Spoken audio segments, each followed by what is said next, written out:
En République démocratique du Congo, les repères traditionnels à tendance patriarcale influencent beaucoup la perception du public. Ce dernier se fait encore trop souvent une image négative de la femme en politique. Et les femmes parlementaires n'y échappent malheureusement pas. Pourtant, ces dernières, rassemblées au sein du caucus des femmes parlementaires, sont compétentes. Je suis membre de la commission politique, administrative et juridique donc, de la PAJ de l'Assemblée. Donc nous traitons de lois. Il y a plusieurs commissions, mais moi, par rapport à ma formation au niveau de l'université, je préférais travailler à la commission PAJ parce que d'abord, je suis avocate de profession, donc je préférais venir donner mon expertise. Le membre du caucus des femmes parlementaires, chacun ou chacune de nous travaille au sein d'une commission qui est officielle, un organe officiel de l'Assemblée nationale. Et cela, malgré le fait qu'elle ne représente qu'un dixième de l'ensemble des députés, et encore moins au Sénat, bien que combatives et aussi valables que leurs collègues masculins, ces femmes, en RDC, sont encore vues à tort comme de simples figurantes. N'ayant pas été parachutées à leur poste comme beaucoup tendent à penser, nombreuses sont les députés et sénatrices qui accusent une longue expérience d'avant leur arrivée au Parlement. C'est par exemple le cas de l'honorable Koima Futa. À l'université, j'ai pu faire les sciences politiques et diplomatiques et l'agrégation en sciences secondaires supérieures avec distinction que j'ai fait dans l'administration une carrière plane. En 1975, j'ai été député pour le territoire de Befalé à l'Équateur. C'est en 1984 que j'ai été nommé vice-gouverneur. Et puis un arrêté m'a affecté à la ville de Kinshasa. J'ai travaillé à peu près avec 8 à 9. Amela est venu 2 fois, le général Amela.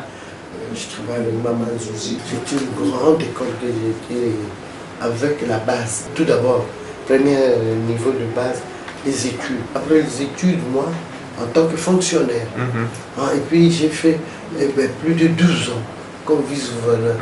À cette expérience s'ajoute leur capacité à relever et à discuter des lois variées et importantes qui sont traitées au niveau du Parlement, particulièrement en cette fin de session de septembre.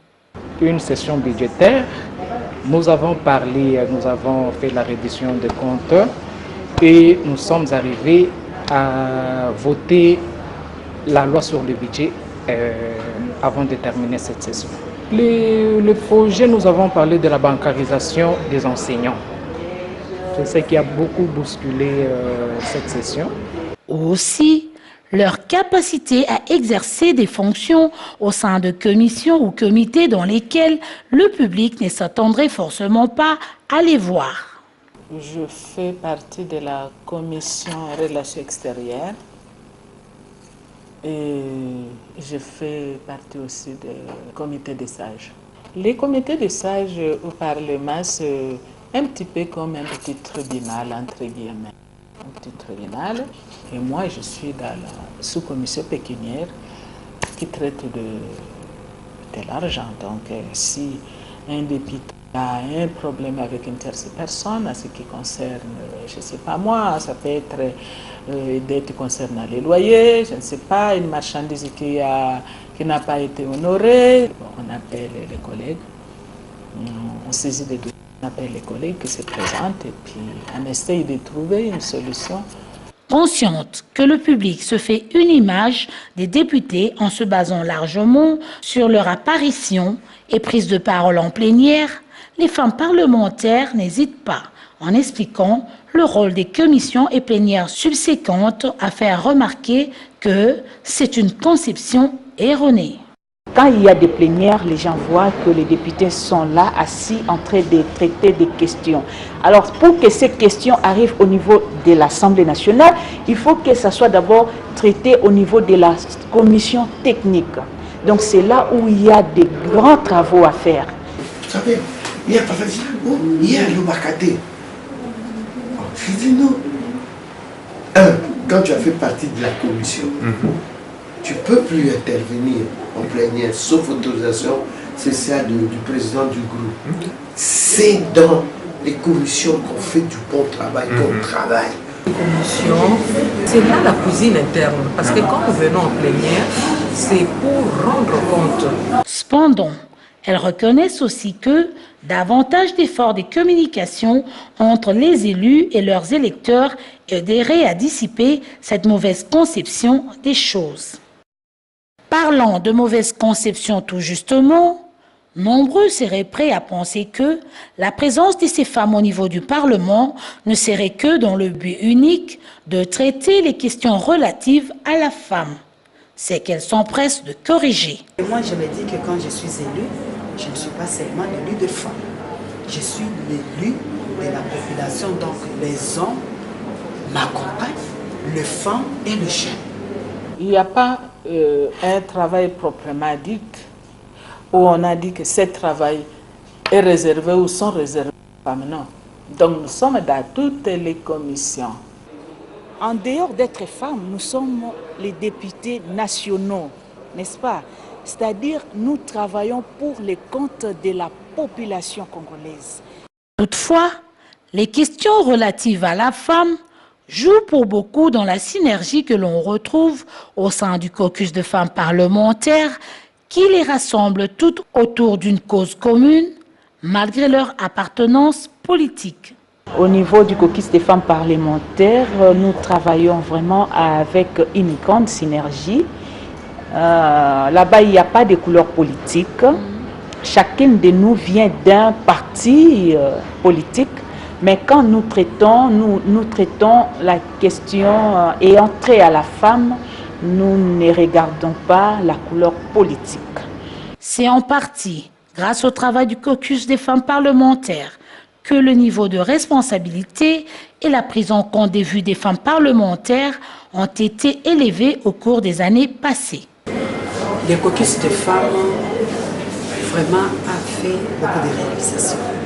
D'abord, la première réalisation, c'est d'arriver à convaincre notre bureau de l'Assemblée qui a pris le caucus des femmes parlementaires comme un groupe parlementaire, une commission permanente. Tout ce que le président de l'Assemblée nationale fait avec le groupe parlementaire, il nous consulte. Quand il y a des missions, vous voyez que dans toutes les délégations, les femmes ne manquent pas parce que ça, c'est le programme du caucus des femmes parlementaires. Et si aujourd'hui, vous avez vu qu'il y a des femmes dans des commissions permanentes et au comité des sages, c'est un plaidoyer du caucus des femmes parlementaires. Là où certaines personnes pourraient croire que le travail des femmes parlementaires, dans leur quête de la parité et de meilleures conditions pour leurs semblables, pourrait menacer la position de leurs collègues hommes, les femmes sont les premières à faire remarquer l'avantage d'avoir les hommes à leur côté. Au niveau de l'Assemblée nationale, nous travaillons ensemble. Nous travaillons ensemble, les femmes comme les hommes. La femme fait partie aussi des gens qui ont fait ce travail. S'il y a des réalisations aussi négatives plutôt, les femmes aussi en sont aussi concernées. Voilà. Il n'y a pas un combat entre les hommes et les femmes. Nous sommes là pour travailler tous pour l'émergence de la population. C'est pour le bien de la population, le bien du pays que nous sommes là. Nous voulons nous associer aux hommes pour les aider à aller de l'avant. Des difficultés, non, je dirais que nous avons toujours travaillé en parfaite synergie avec les collègues masculins. Avec la session de septembre qui vient de s'achever, l'heure est aux vacances parlementaires. Nombreuses sont celles qui ont déjà des programmes bien chargés pour celles-ci. Nous avons le problème de nouvelles provinces. Quand moi je viens de l'ancienne province, la grande ancienne province du Katanga, pour le moment je me retrouve dans la province du Olomami.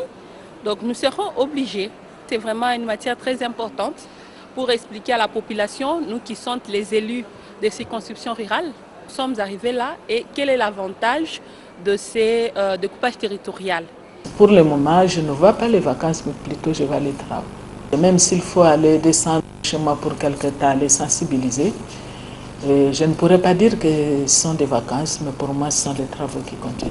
Pour ces vacances parlementaires, oui, d'abord, c'est d'être avec ma base.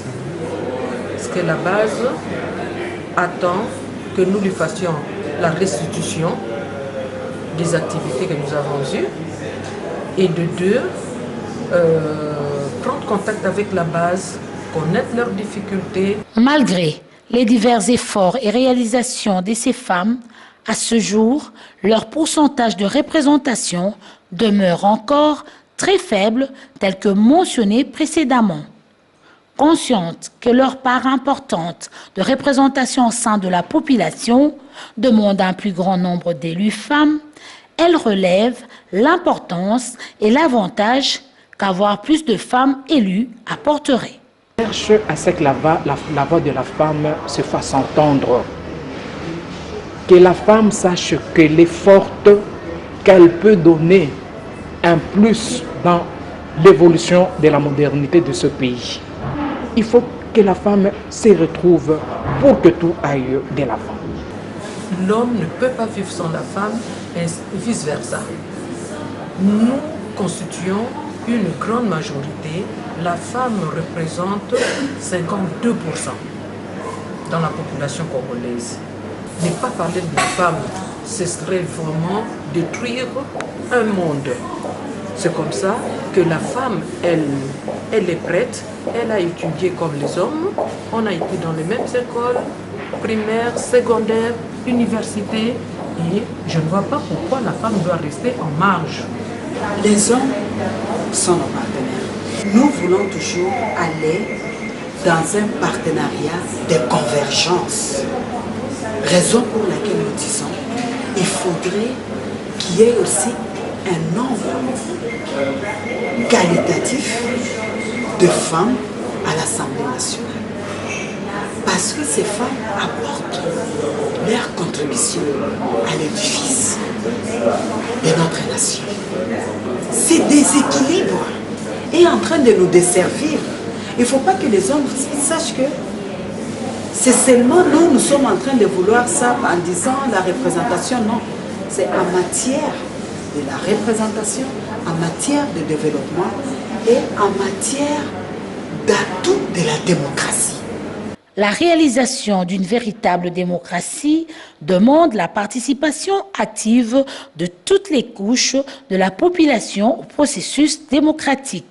Ces femmes sont bien la preuve que les femmes congolaises ont une place en politique et que, lorsque cette place est acquise, elles sont en mesure de la défendre valablement et activement tout autant que leurs collègues hommes.